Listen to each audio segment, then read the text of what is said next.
Ambiente, ecologia e sport sono i fronti sui quali la sezione rapallese della Lega Navale si impegna fin dalla sua fondazione, avvenuta nel 1903.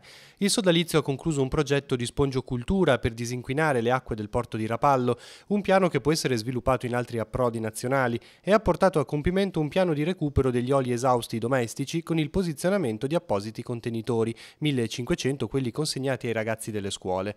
Spazio anche alla disabilità con iniziative di promozione sociale svolte in accordo con l'ANFAS. Ma sono soprattutto i più giovani che la Lega Navale cerca di attrarre, per esempio proponendo 2 attività nautiche. Le attività principali riguardano la vela, con la scuola vela Optimist, poi laser e a seguire nei casi in cui i giovani vogliano perseguire qualcosa di più agonistico, anche attività più importanti. Per quanto riguarda il canottaggio c'è una scuola di base, poi anche qui ci sono delle situazioni di miglioramento sportivo. In 112 anni di attività nautica, la sezione di Rapallo ha vinto 2 titoli mondiali, traina d'altura e drifting, e oltre una ventina di titoli italiani nelle varie discipline di pesca.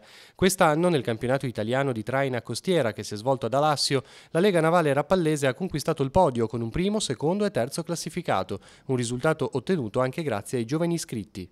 C'è sempre un'attività da parte dei giovani che partecipano a tutta la vita sportiva della nostra associazione, in particolare nella scuola vela, nella pesca, dove siamo stati campioni mondiali e campioni italiani diverse volte, e quindi insomma i giovani vengono volentieri perché si trovano in un ambiente molto sereno, molto piacevole.